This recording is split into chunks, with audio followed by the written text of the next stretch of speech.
Oui, anniversaire oblige. C'était quelque chose qu'on avait envie de faire depuis un moment. Mais c'était une décision pas trop facile à mettre en œuvre. Donc la Transgol va durer une journée supplémentaire en fait. On va passer de 18 à 19 étapes. 18 jours c'est déjà long, 19 voilà, ça va être une journée supplémentaire dans le but de raccourcir en fait la dernière étape qui était très longue et ça posait toujours des problèmes pour enchaîner avec la remise des prix. La fin de parcours était assez épuisante. Donc là en fait les 100 derniers kilomètres avant d'arriver sur la Méditerranée vont être découpés en 2 jours, donc deux ultimes étapes de 60 et 40 kilomètres qui seront très touristiques puisque on va faire un petit crochet par le Minervois, là on va passer dans les vignobles du Minervois par la très jolie petite ville de Minerve et puis terminer le dernier jour par une étape de 40 kilomètres seulement. Ce sera la plus courte du parcours. Voilà, pour finir en beauté et en douceur. Donc 40 kilomètres entre Moussan, le petit village de Moussan, tout près de Narbonne, et Gruissan-Plage, toujours même arrivée à la plage des chalets de Gruissan, en passant par le massif de la Clappe, pour ceux qui connaissent l'endroit. Là, très beau petit relief juste avant d'arriver sur la Méditerranée.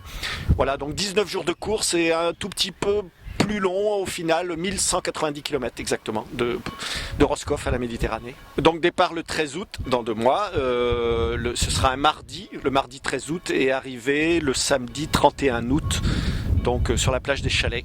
Alors de favoris, on aura 5 anciens vainqueurs au départ, si je me trompe pas, 2 vainqueurs messieurs au scratch, on va dire, Jean-Jacques Moros, le Parisien, Île-de-France, qui a déjà remporté l'épreuve 2 fois et qui détient le record, la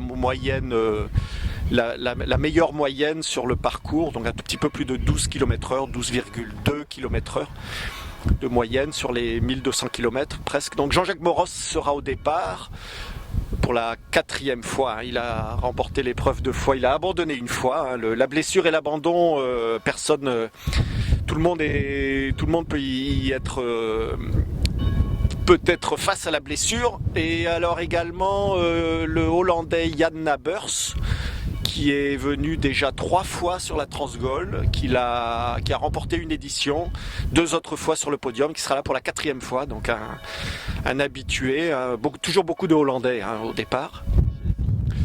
Et chez les filles, donc 3 anciennes vainqueurs également. Carmen Hildebrand, l'allemande qui a remporté la précédente édition en 2011, qui sera là pour la 3e fois. Et puis une hollandaise également, Regina van Gien, qui a remporté l'épreuve en 2006. Il sera là également pour la 4e fois, donc beaucoup d'habitués. Et puis l'inoxydable, je dirais, Sigrid Eichner, qui a remporté l'étape. Peu de gens s'en souviennent, mais en 2004, Sigrid a été la seule féminine à terminer la course. Donc elle a forcément gagné l'épreuve dans le classement féminin. Donc Sigrid a 73 ans maintenant, la berlinoise, la célèbre berlinoise, sera au départ pour la 8e fois. Ouais, 8e fois. Un abandon, 6 fois terminé. Donc elle part pour tenter une 7e étoile à travers la France. Alors les bénévoles, c'est le nœud crucial de cette organisation. C'est évident qu'on peut avoir toutes les idées de course et les meilleures, et puis autant de coureurs qui sont attirés par cette idée. Sans bénévoles, on va pas bien loin. Donc on va être 17-18 personnes pour encadrer l'épreuve pendant presque 3 semaines. Donc une super équipe et beaucoup de gens de la région ici du Finistère. Donc principalement des habitués qui ont déjà 4-5 éditions en tant que bénévole sur la Transgol. Même une dame d'Auvergne qui viendra pour la 10e fois, qui a fait toutes les éditions. Également Philippe Favreau, qu'on connaît bien, coureur et bénévole de la région nantaise, qui sera là aussi pour la 10e fois. Puisqu'il a tout fait, il a été accompagnateur de coureurs, il a été coureur lui-même, il a participé 2 fois à l'épreuve, et puis maintenant un pilier de l'organisation. Donc pas loin de 20 personnes pour encadrer la course et des habitués. Donc voilà, on part sur de bonnes bases. Voilà, rendez-vous au bout de la jetée, là-bas au pied du phare de Roscoff, donc c'est la symbolique ligne de départ. Monsieur le maire de Roscoff, Joseph Seitier, Monsieur Joseph Seitier sera là pour la 10e fois également. Il faut le souligner, il a donné le départ de toutes les éditions, c'est un vrai fan de la Transgol.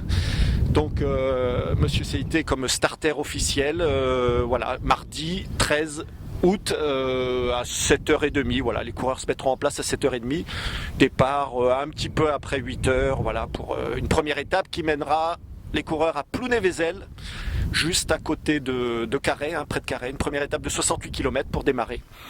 Voilà, rendez-vous sous le soleil de Roscoff dans 2 mois tout juste. Bye bye.